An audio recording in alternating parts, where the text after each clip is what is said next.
دن بدن کھلنے لگا ہے نعمت الاسلام یہ۔ بسم اللہ الرحمن الرحیم۔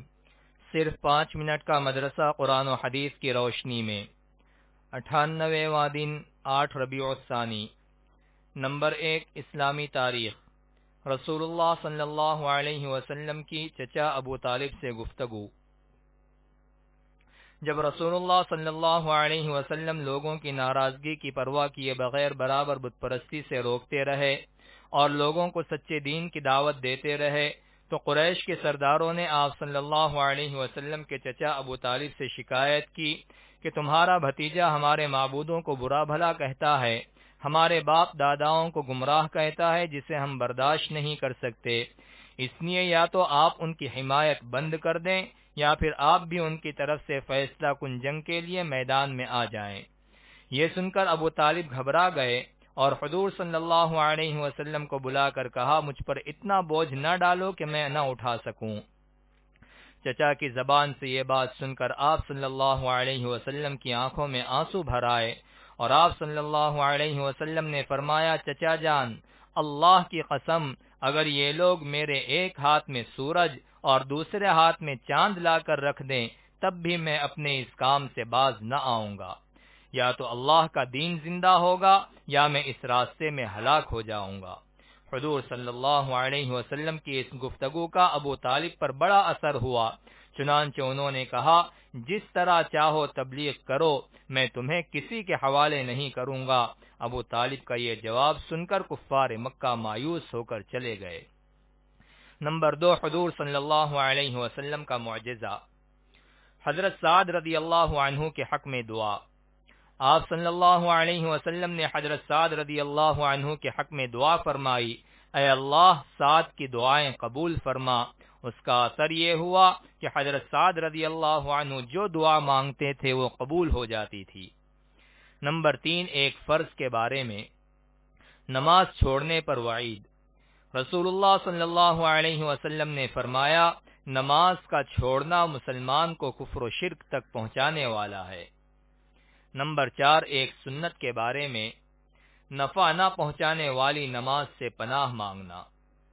حضرت انس رضی اللہ عنہ کا بیان ہے کہ رسول اللہ صلی اللہ علیہ وسلم یہ دعا فرماتے تھے، اللہم انی اعوذ بک من صلاۃ لا تنفع۔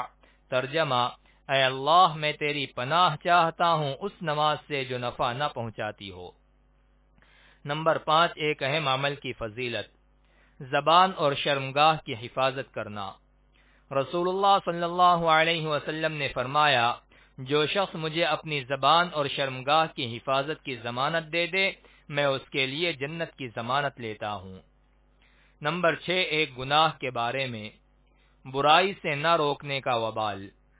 قرآن میں اللہ تعالیٰ فرماتا ہے، جو قومیں تم سے پہلے ہلاک ہو چکی ہیں ان میں ایسے سمجھدار لوگ نہ ہوئے جو لوگوں کو ملک میں فساد پھیلانے سے منع کرتے، سوائے چند لوگوں کے جن کو ہم نے عذاب سے بچا لیا۔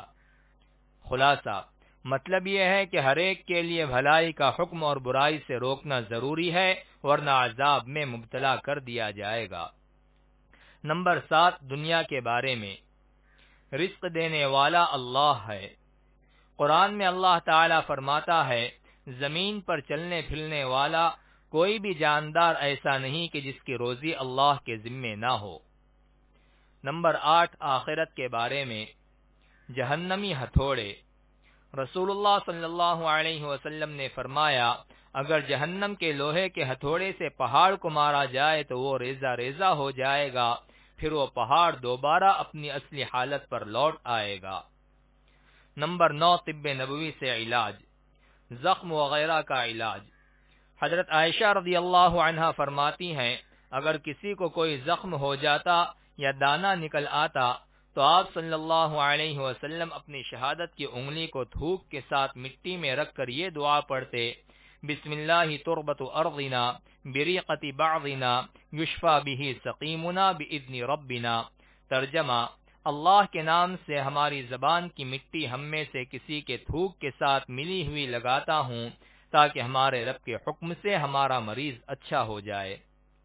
نمبر 10 نبی صلی اللہ علیہ وسلم کی نصیحت۔ رسول اللہ صلی اللہ علیہ وسلم نے فرمایا، اپنے مالوں کو زکوٰۃ کے ذریعے محفوظ بناؤ اور اپنے بیماروں کا صدقے سے علاج کرو، اور بلا و مصیبت کی موجوں کا دعا اور اللہ تعالی کے سامنے عاجزی سے استقبال کرو۔